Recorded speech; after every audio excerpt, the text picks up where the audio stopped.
আসসালামু আলাইকুম। প্রিয় দর্শক, অন্য মঞ্চের আলাপচারিতায় আপনাদের সকলকে আমন্ত্রণ জানাচ্ছি। সুপ্রিয় দর্শক শ্রোতা মণ্ডলী, আপনার এই মুহূর্তে আমাকে যে যেখান থেকে দেখছেন এবং পরবর্তী যে যেখান থেকে দেখবেন, আপনাদের সকলকে জানাই আমি আমার প্রাণঢাল অভিনন্দন এবং শুভেচ্ছা। আজকে আপনারা এতক্ষণে হেডলাইন এবং ব্যানার দেখে বুঝতে পারছেন যে আমি বলতে চাচ্ছি যে অজিত দোভাল আমাদের খলিলুর রহমানকে 15 দিনের সময় বেঁধে দিয়েছেন। তো 15 দিনের সময় আসলে কি কারণে বেঁধে দিয়েছেন, কি জন্য বেঁধে দিয়েছেন, সেই বিষয়টাতে আলোচনা করার আগে আপনাদের সামনে আমি জাস্ট তিনটা বিষয় নিয়ে একটু একটু করে কিছু জিনিস একটু বলি। তিনটা বিষয় আপনাদের একটু বলে দিচ্ছি, এরপর আমরা আসলে আসছি সেই 15 দিনের সময়টা কি, কোথায়, কিভাবে পেলাম। তা প্রথম কথা সেটা হচ্ছে যে সারা বাংলাদেশে এখনো শেখ হাসিনার বিচার, ফাঁসি ফাঁসি ফাঁসি, এইটা নিয়ে ব্যাপক উৎপাত, এখনো কথাবার্তা চলছে। এরপর আপনার এই আমাদের এনসিপির নেতা তিনি বলেছেন, খলিল সাহেব আপনি আপনার বিমানের পাশের সিটে বসাইয়া শেখ হাসিনা লয়ে আইসেন, আমরা এখানে ফাঁসি দিব না, এই ধরনের কথাবার্তাও বলতেছেন। তো এখন আমার মতে আমরা যারা আওয়ামী লীগ করি বা আমরা যারা বঙ্গবন্ধু লীগ করি, শেখ হাসিনা লীগ করি, তারা এই ফাঁসির রায় এইটা যে হবে এটা আমরা সবাই জানতাম। কারণ আমরা সবাই এটাও জানতাম যে এই বিচারে এই কোর্ট কোনোদিন কইব না যে শেখ হাসিনাকে বেকসুর খালাস দেওয়া হইলো, ওনাকে ক্ষমতা ফিরিয়ে দেওয়া হইলো, এই কথা তো বলবে না, যেটা বিশ্বাস ছিল আমাদের সবার না, ফাঁসির রায় হবে, এটা আমরা জানতাম। এবং ফাঁসির রায়, তবে একটা জিনিস অবাক হয়েছি আমি, সেটা কি জানেন, যে ফাঁসির রায়টা এইভাবে দেওয়াতে একটা অবাক হয়েছে। আমি কি মনে করছিলাম আপনাদের একটু বলি ভাই, মাইন্ড করেন না তো।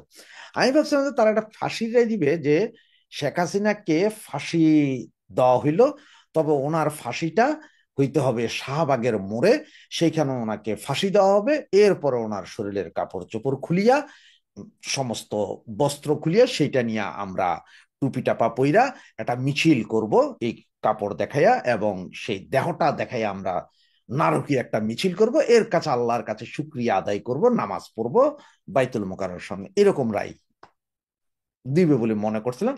ওইটা দেয় নাই, এর জন্যই মানে আমি খুব একটা হইতে পারিনি যে এটা কি রায় দিলেন, নর্মাল একটা রায় দিলেন আপনারা। তো তারপরও দিয়েছেন ওনারা। এখন আমার কথা হচ্ছে যে বাংলাদেশ সরকারের যদি ক্ষমতা থাকে, তো আমারই ধরে নিয়ে যায় দেখাক, সে তো শেখ হাসিনা। আরে শেখ হাসিনা তো বহুত দূর কি বাধে, তাদের হেডাম বা ক্ষমতা থাকলে আমার এটা, ওই যে বিশ্বসংঘের একটা পশম ছিঁড়া নিয়ে দেখা, যে আমারে এই দেশ থেকে একটা পশম ছিঁড়া নিয়ে দেখাইছে, আর তারা শেখ হাসিনা। সুতরাং এই বিষয়টা নিয়ে আর, এই বিচার নিয়ে আর কথা কমো না, জাহান নামে যা তোরা, আরো এরকম 2000 ফাঁসি দে, কোনো কিচ্ছুই করতে পারবি না, এটা লোমও ছিটতে পারবি না। এটা হচ্ছে প্রথম কথা। আর দ্বিতীয় বিষয় যেটা, সেটা হচ্ছে যে আপনার এই যে আজকের যুগান্তর যারা পড়েছেন, জাস্ট আজকের যুগান্তর যারা পড়েছেন তারা হয়তো জানেন, এটা রিপোর্ট হয়েছে যে আবার সে একই কথা, রিফাইন্ড আওয়ামী লীগ। তো এবার দেখাইছেন কারা, কাদেরকে রিফাইন্ড আওয়ামী লীগ, শিরিন শারমিন চৌধুরী, যিনি আমাদের স্পিকার, ওনাকে আসলে অনেকদিন কেউ জানেও না, তবে আমরা যতটুকু জানি ওনাকে সেনাবাহিনীর নিরাপত্তা হেফাজতে রেখেছেন, কারণ হচ্ছে যে পরবর্তী সংসদ হইলে সংসদ সদস্যদের তো পড়াইতে হবে, শপথ তো নয়, তবে এই জন্য নাকি ওনাকে সেনা ক্যাম্পে রেখেছেন অথবা সরকার কোনো জায়গায় রেখেছেন, সেটা জানি না, আসলে সঠিক জানি না, সেই জন্য বলতেও পারছি না। তো এখন বলা হচ্ছে যে আজকের যুগান্তর যে শিরিন শারমিন চৌধুরী আসতে পারেন, অথবা আইবি রহমান আসতে পারেন, অথবা সাবের হোসেন। তো গত মাস দেড় মাস আগে সাবের হোসেন চৌধুরী নিয়ে একটা কথা হয়েছিল, কিন্তু সাবের হোসেন চৌধুরী নিজেও বলছেন যে আমি শেখ হাসিনা বিহীন অন্য কিছু চাই না, এখানে হবে না। আর আইবি রহমান তো বর্তমানে ভিতরেই আছেন, সুতরাং এটা কি, শিরিন শারমিনের কথা কেউ জানেই না গত 14 মাসে উনি কোথায় আছেন, সুতরাং কিভাবে কি। তো আমার কাছে যতটুকু ইনফরমেশন আছে, দেখেন ইনফরমেশনটা মিলাইতে পারেন কিনা। আপনাদের মনে আছে যে শেখ হাসিনা যখন স্বদেশ প্রত্যাবর্তন হলো, প্রথমবার বাংলাদেশে ফেরত আসলো সেই 81 সালে, তখন মোটামুটি সবাই একরকম ছিল। এরপরে আপনার 87-88 দিকে যায়া আওয়ামী লীগ, এই আব্দুর রাজ্জাক গ্রুপ, ওনারা একটা ডিভাইডেশনে গেলেন। তখন সেখানে অনেক চেষ্টা করছে যে দলটারে ভাইয়েন না, এক জায়গায় রাখেন। আর এই আব্দুর রাজ্জাক গ্রুপ কারা তো জানেন, বাকশাল। এরা 91 ইলেকশনে আওয়ামী লীগ হারার পেছনে এই বাকশালীটা কাজ করছে। আর এই বাকশালী গ্রুপটা কারণে তখন আওয়ামী লীগ বিভিন্ন আসনে হারছে। যেন আমি নিজেই বলতে পারি, যেমন চট্টগ্রাম 9 আসন হারছিলেন এক বাকশালীর কারণে, 8 আসন হারছিলেন আরেক বাকশালীর কারণে। এরপরেও সারা বাংলাদেশে এটা হয়েছিল।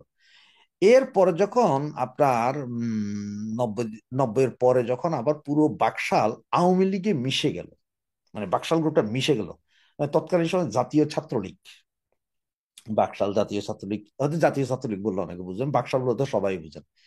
এরা মিশে যাওয়ার পরও কিন্তু এদের ভিতরের কিছু লোকের ওই জিনিসটা রয়ে গেছে, কোনটা, আমরা বাকশালী, আমরা জাতীয় ছাত্রলীগ, আমরা সব বলবো, শেখ হাসিনা বলবো না। এই গ্রুপটা কিন্তু কাজ করছে দীর্ঘদিন, প্রায় এরা 2000 পরবর্তীতে এরা খুব সক্রিয় ছিল। মানে ওই বাকশাল মিশে যাওয়ার পরে, পুরো মিশে যাওয়ার পরও আওয়ামী লীগের সাথে এই গ্রুপটা ছিল। এবং এই গ্রুপটা গত 17 বছরও ছিল বহাল তবিয়তে, বিভিন্ন ব্যবসা বাণিজ্য ধান্দা পানি করছে। এবং এখনো আপনারা দেখে রেখেন, এখনো এরা বহাল তবিয়তে আছে, এদের কোনো ক্ষতি নেই। এরা এনসিপির বিভিন্ন সমন্বয়কদের সাথে ব্যবসা বাণিজ্য চালায় যাচ্ছেন। এরা আপনার বাংলাদেশ থেকে দুবাই যাচ্ছেন, কেউ কেউ আমেরিকা যাচ্ছেন, সৌদি আরব যাচ্ছেন, সেখান থেকে আবার বিমানবন্দরে দিয়ে আসছেন যাচ্ছেন। এদের কিন্তু কেউ একটা পশমও ছিল না, মানে এরা সবকিছু আছে। এরা যাচ্ছেন আসছেন, এরা ওই ইয়ে করছেন, সবকিছু ব্যবসা বাণিজ্য করছে, ওদের সব চলে। এদেরকে, মানে এরা আওয়ামী লীগ না, তাহলে এরা কারা? এরা সেই বাকশাল। এই গ্রুপটা অলরেডি 6 জন ব্যক্তি ঢাকা এবং চট্টগ্রাম মিলে কলকাতায় গেছিল যে একটু কথাবার্তা বলবে আপার সাথে। সেখান থেকে ওদের কথা বলার চান্স দেয়নি, যার কারণে তারা ব্যর্থ মনোরথে ফিরে এসেছেন। এবং এই গ্রুপটাই দেখবেন সব সময়, এই গ্রুপটা আওয়ামী লীগের ভেতরেও আছে, ছাত্রলীগে আছে, যুবলীগে আছে, মহিলা লীগে আছে, মানে সব জায়গায় আছে। এবং কোন কোন জায়গাতে দেখবেন যে এই গ্রুপটা খুব ভালো পজিশনে আছে, এবং এরা নিশ্চুপ, এবং এরা বাকিদেরকেও নিশ্চুপ থাকার জন্য প্ররোচনা চালায়। এই গ্রুপটাই আছে, এরাও চেষ্টা করেছিল। তো এই গ্রুপটার কারণে, এবং এখন যে 3 জনের নাম বললাম, যুগান্তর, এটা আমার কথা না, যুগান্তরের পত্রিকাটা পড়লে আপনারা পাবেন। সুতরাং এটা বিচ্ছিন্ন অবস্থা, এগুলো নিয়ে আপনারা কেউ মন খারাপ হওয়ার দরকার নাই, বা এগুলোর ব্যাপারে কোনো চিন্তা করার দরকার নাই। যতদিন আপা আছে, যতদিন জননেত্রী শেখ হাসিনা আছে, ততদিন আমরা শেখ হাসিনার সাথে আছি নাকি। আর তৃতীয় বিষয় যেটা, সেটা হচ্ছে আসলে এই বন্দর, আমাদের চট্টগ্রাম বন্দর। তো বন্দর তো এখন ঠিক 17 তারিখে, যেদিন আমাদের নেত্রীর ফাঁসির রায় কার্যকর রায় দিয়েছে, সেই দিনই একদম সেম টাইমে আবার 32 নম্বর যে ভাঙা বাড়ি ভাঙতে গেছে।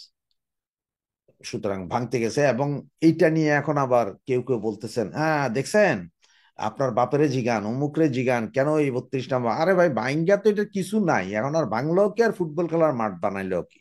সেনাবাহিনী তখন চাইছে ভাঙছে, এখন সেনাবাহিনী দেখাইছে যে না, আমরা একটু লিবারাল আছি, ভাইয়েন না এর দূর।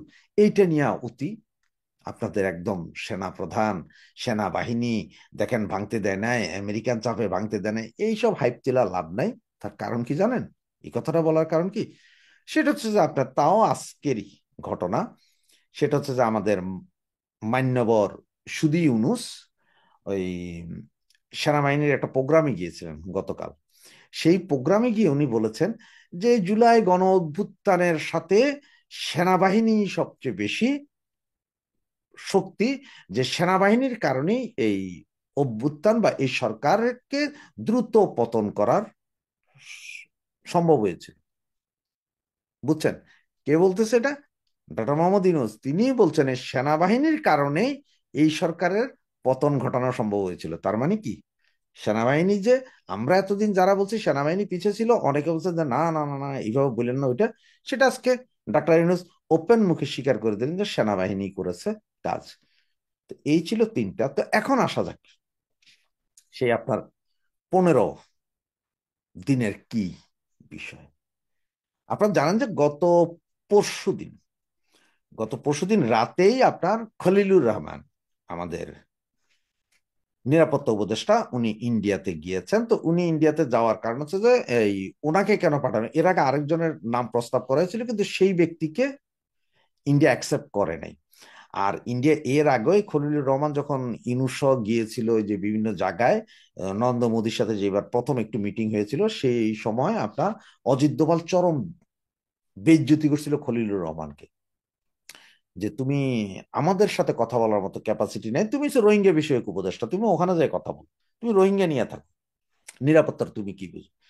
যার কারণে সে অপমান সহ্য করে ডাক্তার ইউনূস আসার পরে ওনারা বললেন, যে পদ আমাদের জন্য ছিল না, জীবনে আমাদের দেশে ছিল না, এই নিরাপত্তা উপদেষ্টা বানাইলো খলিলুর রহমানকে, মানে অজিত দোভালের কাছাকাছি, ওই যেমন কেজিবি প্রধানের কাছাকাছি বা সিআইএ প্রধানের কাছাকাছি একটা সিস্টেমে ফালাইলো আর কি।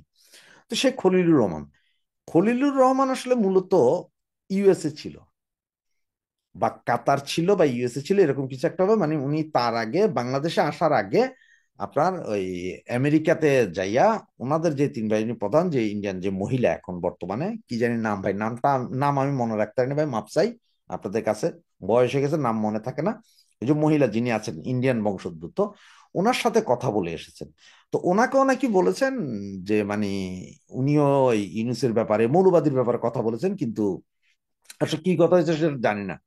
তবে এতটুকু জানি যে মৌলবাদ নিয়ে বা বাংলাদেশের সিচুয়েশন নিয়ে কথা হয়েছে। এরপর উনি কাতার থেকে ঢাকায় এসে আপনার ইয়ের সাথে কথা হয়েছে, কি বলে, আমাদের ইনুস কাকার সাথে একটা বৈঠক হয়েছে জাস্ট 12 মিনিটে। সেই বৈঠক শেষ করে ওখান থেকে সরাসরি উনি বিমানে চেপেছেন।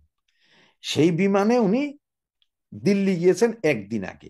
তার কারণ কি জানেন, ওনাদের যে জিও লেটার, সেখানে নাকি লেখা হয়েছে যে আজকে মিটিং আছে, মিটিং এর পরেও একটা টাইম দেওয়া ছিল, 4টা বা 5টার সময় ওনার ফ্লাইট ধরতে হবে, ওনার ফেরত আসতে হবে, বেশি থাকতে পারবে না। যার কারণে সম্ভবত একদিন আগেই উনি চলে গেছেন, যে ভাই টিকিট চেঞ্জ কর, একদিন আগে যাইগা। ওখানে দিল্লিতে গেলেন।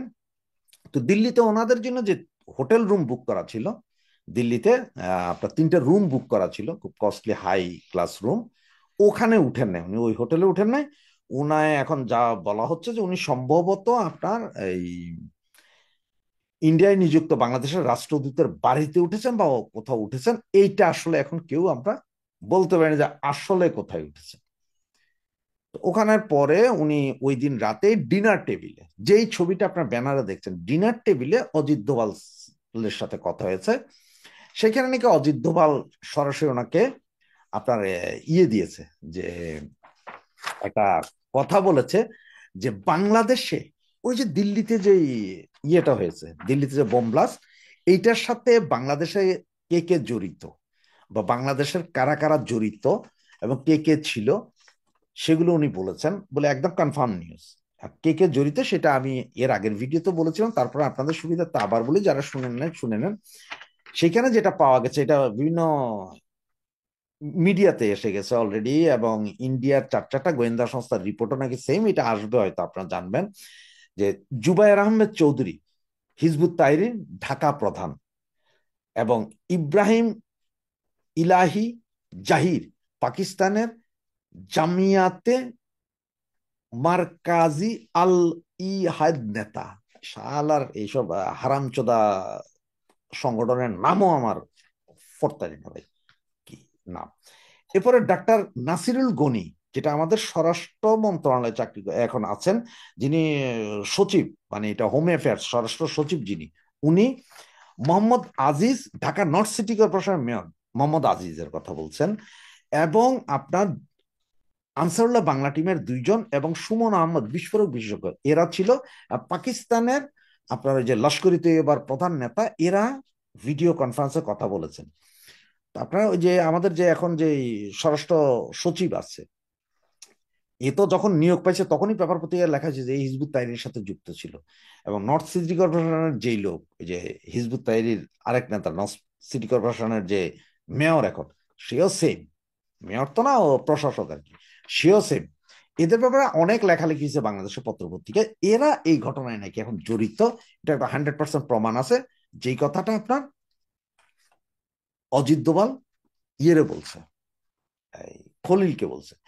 এছাড়াও খলিলকে 42টা স্পট, 42 স্পট, 42টা স্পটের কথা বলেছে, যেগুলো বাংলাদেশের ভিতরে। রাজশাহীতে আছে, খুলনাতে আছে, রংপুরে আছে, যশোরে আছে, ঢাকায় আছে, চট্টগ্রামে আছে, কক্সবাজারে আছে।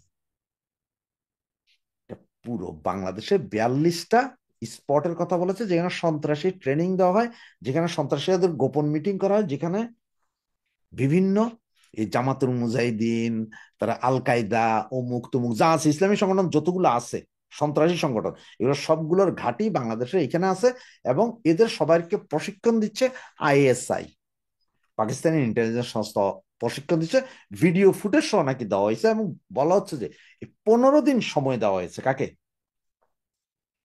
আপনার আমাদের খলিলকে, যে 15 দিনের ভিতরে যদি এগুলোর অ্যাকশন, মানে যেটা দেখার মতো অ্যাকশন যদি না হয়, তাহলে যে কোনো মুহূর্তে ওনারা ওনাদের অ্যাকশন করে যাবে, তখন কেউ কিছু বলবে না। এই যে ইন্ডিয়ার এই বোমা হামলায় যে আপনার জড়িত কে, বাংলাদেশ যে জড়িয়ে পড়েছে, এটা কিন্তু আপনারা গতকালকে এই 2-3টা মিডিয়ায় সজীব জয়ের কিছু কথাবার্তা, ইন্টারভিউতে আপনারা দেখেছেন যে সে নিজেও বোল্ডলি বলেছে। এবং একটা জিনিস সজীব জয় বলেছে, যে ইন্ডিয়ান গভর্নমেন্ট এবং যুক্তরাষ্ট্র মানে আমেরিকান গভর্নমেন্ট উভয়ই চিন্তিত বাংলাদেশের মৌলবাদীদের এই উত্থান এবং এইসব জঙ্গি কর্মকাণ্ডে। এটা কিন্তু একটু খেয়াল করেন যে কর্মকাণ্ডে এটা জড়িত।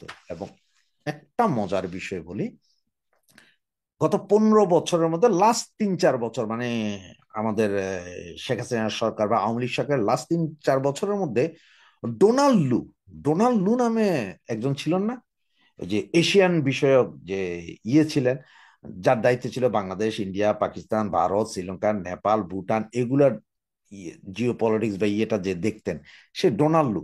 মানে যার কথা বলা হয়, যার কথা কয়েকদিন আগেও পত্রিকাতে আসছে, যে সেনাবাহিনীকে বলেছিলেন যদি তোমরা ছাত্রদের পক্ষে দাঁড়াও, তাইলে ছাত্রদের পক্ষে না দাঁড়ান, গুলি করেন, সরকারের পক্ষে দাঁড়ান, তাহলে আপনাদের জাতিসংঘ বাহিনী থেকে বাইর করে দিব, স্থগিতাদেশ দিব, এই সে এগুলো বলছিলেন, মনে আছে?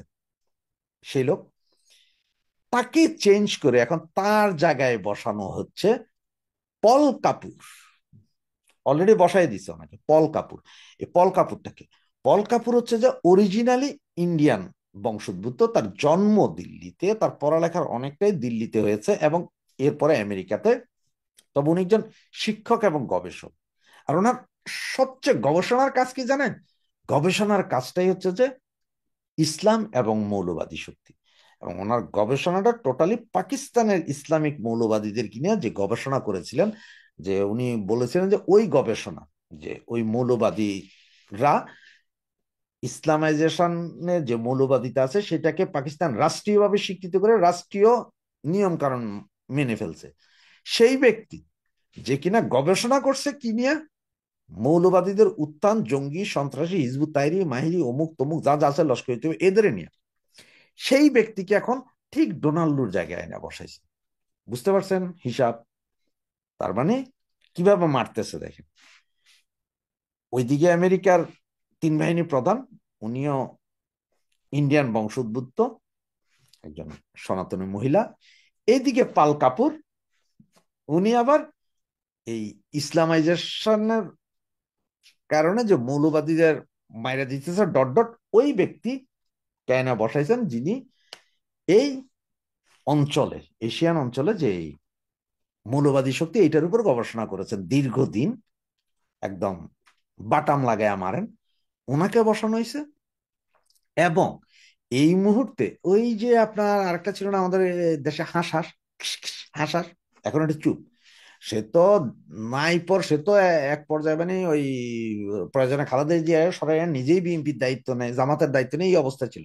তারে সরাইয়া এইখানে যারা আনছে, ওই বেটা হচ্ছে আবার চরম বিরোধী চায়না। এই মুহূর্তে যাকে পাঠাবে আমেরিকা আমাদের বাংলাদেশে, আমেরিকান অ্যাম্বাসিডার চরম মানে চায়না বিরোধী, সে চায়না হবে না, তারা দায়িত্বই দিচ্ছে চায়না থেকে দূরে রাখার জন্য নিউজ গভর্নমেন্টকে। আবার একটা জিনিস দেখছেন যে ঘুরে ফিরে এক জায়গায় আসছে আসলে, শেখ হাসিনার বিচারের এই যে রায় যেটা দিল, এইটার জন্য কিন্তু আমেরিকা কোনো কথা বলা নাই, চুপ একদম। মানে তারাও এমন একটা ভাবছে, তোর তোর তোর তোর রায় তোর, বইরা দিত রোহিঙ্গা। আবার আমেরিকান বিভিন্ন যে সংস্থাগুলো আছে, মানবাধিকার সংস্থা, ওরা ঠিকই সবাই চিল্লাইতেছে। যেমন আজকে অলরেডি ইউরোপিয়ান ইউনিয়নের 5 দেশের যে সংস্থা আছে, মানে ইউরোপিয়ান ইউনিয়ন চলেই এদের উপরে, এরা আজকে বিবৃতি দিয়ে বসছে। জার্মান, বেলজিয়াম, ফ্রান্স, ইংল্যান্ড, এরকম 5টা বড় সংগঠন, মানে যারা চাইলে, ওই সংগঠনগুলো চাইলে ওইসব দেশের সবকিছু নাড়াইয়া দিতে পারে কয়েক ঘন্টার ভেতরে। এই সংগঠনগুলো বিবৃতি যে এটা পুরোপুরি ফাউল।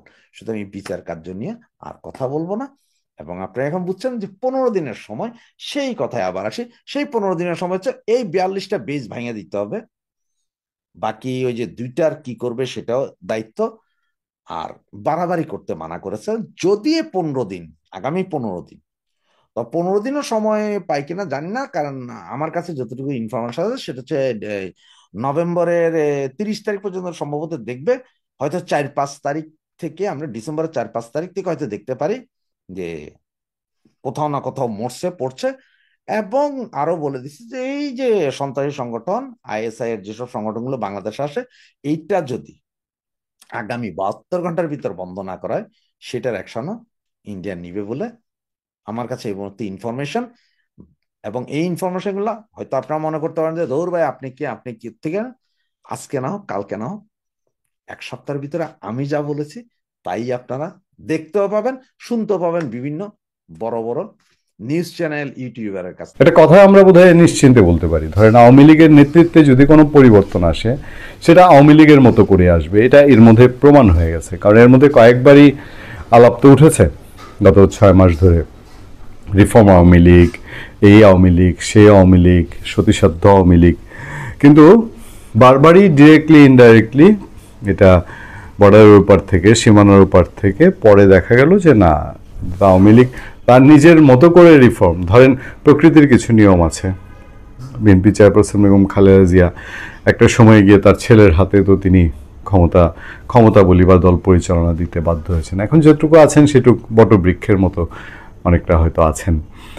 তেমনি আওয়ামী লীগ সভাপতি শেখ হাসিনা, ওই ফাঁসি হলো কি হলো না, ট্রাইব্যুনাল দেশে কে কি বললো, এগুলোর উপরে আওয়ামী লীগের নেতৃত্বে আঁচড় পড়ার যে কোনো লক্ষণ নাই, এটা গত কিছুদিনে প্রমাণ হয়েছে। তার দিক থেকে যেমন মাঝে মধ্যেই তার ছেলে সজীব ওয়াজেদ জয়, তিনি এখন রেগুলার ইস্যুগুলো নিয়ে তিনি কথা বলছেন, ইন্টারন্যাশনাল মিডিয়ায় ইন্টারভিউ দিচ্ছেন। কখনো কখনো তার ছেলে সাইমা ওয়াজেদ পুতুলের কথা শোনা যায়। তো সেই ধরনের কোনো চেঞ্জের বিষয় আসতে পারে। তবে একটি কথা, সেটা হলো, আমি বারবারই রেফারেন্স দিই, যেহেতু বাংলাদেশে আনুষ্ঠানিকভাবে পত্রিকায়, মানবজীবন পত্রিকায় এসেছিল যে দুটো শক্তিশালী দেশ মধ্যস্থতা করার চেষ্টা করেছে যে শেখ হাসিনা বাদ দিয়ে অন্যদেরকে দিয়ে আওয়ামী লীগের নিষেধাজ্ঞা তুলে দিয়ে বাংলাদেশে আওয়ামী লীগকে দিয়ে আগামী ইলেকশনে অংশগ্রহণ করারও মানে আলাপচারিতা ছিল। সেই ক্ষেত্রে এই আলাপগুলো জোরালো ছিল।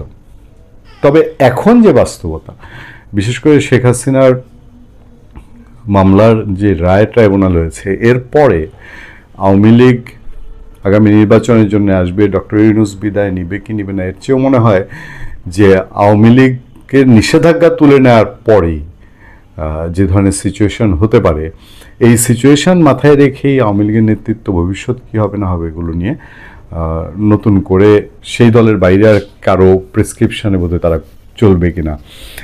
তবে একটাই যে জায়গা, সেটা হচ্ছে তাদের পরামর্শের জায়গা, ইন্টারন্যাশনাল লবিং, ইন্ডিয়া, আমেরিকা, সেই সব দিকে, রাশিয়া, আরও যেসব দেশ আছে। এখন বাংলাদেশের দিক থেকে যখন কোনো পত্রপত্রিকায় নিউজ হয় যে আওয়ামী লীগের বিকল্প নেতৃত্বের চিন্তাভাবনা, সেটা সাবের হোসেন চৌধুরী, আইভি রহমান বা এরকম কিছু, তখন ভাবতে হবে যে এটা কারো কোনো একটু বাজিয়ে দেখার চেষ্টা আছে কিনা, বা ঠিক আছে এই নিউজটা বাংলাদেশের পত্রপত্রিকা হলো, এটার রিপারকেশনটা কী ধরনের হতে পারে, সেরকম একটা খবর ধরে আমাদের আলাপ। খবরটা আপনারা দেখবেন যে দৈনিক যুগান্তরের এখনকার নিউজের যে ট্রেন্ড, সেই ট্রেন্ডটা নিশ্চিতভাবেই তারা ফেসিবাদ বলেন, স্বৈরাচার বলেন, শেখ হাসিনা, আওয়ামী লীগ, তার তীব্র সমালোচনা মুখর নিউজ ট্রেন্ড। তখন দৈনিক যুগান্তর প্রশ্ন তুলেছে যে আওয়ামী লীগের ভবিষ্যৎ নেতৃত্বে আলোচনায় 3 জন, কোথায় কি আলোচনা, আমরা আগে একটু খবরটা চোখ বলেই।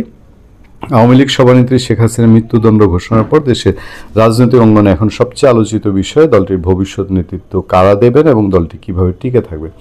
এর আগে বিবিসি নিউজ করেছিল আওয়ামী লীগ বা শেখ হাসিনা সজীব ওয়াজেদ জয় অথবা সাইমা ওয়াজেদ পুতুলের উপর নেতৃত্ব ছাড়তে চান। আচ্ছা, আওয়ামী লীগ সমর্থকদের পাশাপাশি রাজনৈতিক বিশ্লেষক ও সুধী সমাজের মধ্যে জোর আলোচনা চলছে এই রায় দলটির জন্য কি অর্থ বহন করছে এবং ভবিষ্যতে দলটি কোন পথে হাঁটবে। রাজনৈতিক বিশ্লেষকদের মতে শেখ হাসিনা মৃত্যুদণ্ড দেশে বিদ্যমান আইন মেনেই হয়েছে। যদিও তিনি ভারতে পলাতক থাকায় রায় কার্যকর হওয়া সহজ হবে না, তবু তার নেতৃত্বে দলটির রাজনীতি আগের মতো চলার সম্ভাবনা কমে গেছে। অনেকে একটি রাজনৈতিক মৃত্যু বলে উল্লেখ করছেন। কোথায় এটা হয়েছে, কোথায় মৃত্যু উল্লেখ হয়েছে আমি এখনো দেখিনি, আমার চোখে পড়েনি। ইন্টারন্যাশনাল ক্রাইসিস গ্রুপ আইসিজি এক বিবৃতিতে বলেছে শেখ হাসিনা বাংলাদেশের রাজনীতিতে ফিরে আসার সম্ভাবনা এখন খুব কম।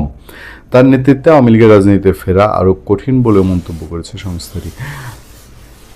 আদতে শেখ হাসিনা বিহীন আওয়ামী লীগ যদি আগামী নির্বাচনের জন্য তাকে নিষেধাজ্ঞা তুলে নেয়, তাহলে ফেব্রুয়ারিতে নির্বাচনটা তখন টাফ হয়ে যাবে। কারণ আওয়ামী লীগের নিষেধাজ্ঞা এখন তুলে নিলেও আওয়ামী লীগ ফেব্রুয়ারিতে নির্বাচন করবে, এতটা বোকামির দিকে যাবে কিনা। এবং শেখ হাসিনা বিহীন আওয়ামী লীগ, যেমন আওয়ামী লীগের যারা কড়া সমর্থক শুভানুদ্দায়ী, তারা এটা মানতে চান না যে শেখ হাসিনা ফিরবে না। যাক, রাজনৈতিক বিশ্লেষকরা মনে করেন দলকে টিকিয়ে রাখতে হলে আওয়ামী লীগের অতীত ভুল স্বীকার করতে হবে। এসব নিয়ে তারপরে এবার তিন নেতৃত্বের মধ্যে কথা বলা হচ্ছে যে কারা আসতে পারেন। সূত্র জানায় আওয়ামী লীগের ভবিষ্যৎ নেতৃত্বে আলোচনায় প্রথমে আসছেন সাবেক স্পিকার শিরীন শারমিন চৌধুরী। এটা যদিও বেশ রহস্যজনক একটা আলোচনা। শিরীন শারমিন চৌধুরী কোথায়, এইটারই এখন পর্যন্ত কোনো সুরা হয়নি। 5 আগস্টের পর তাকে প্রকাশ্যে কোথাও দেখা না গেলেও তিনি সরকারের নজরদারির মধ্যে রয়েছেন বলেই বিভিন্ন সময় গণমাধ্যমে খবর এসছে। বিদ্যমান সংবিধান মতে পরবর্তী সরকারের জন্য নির্বাচিত সংসদ সদস্যদের শপথ পড়াতে তাকে দরকার পড়তে পারে। খুব গুরুত্বপূর্ণ একটা ইস্যু এটা সামনে এসছে। শিরীন শারমিন চৌধুরীর পরে আওয়ামী লীগের সাধারণ সম্পাদক হিসেবে আলোচনায় আছেন ক্লিন ইমেজের অধিকারী সাবের হোসেন চৌধুরী। এটা কতটা গ্রহণযোগ্য জানি না, বা ভেতরে ভেতরে কি চলছে। আলোচিত নেত্রী নারায়ণগঞ্জের সাবেক মেয়র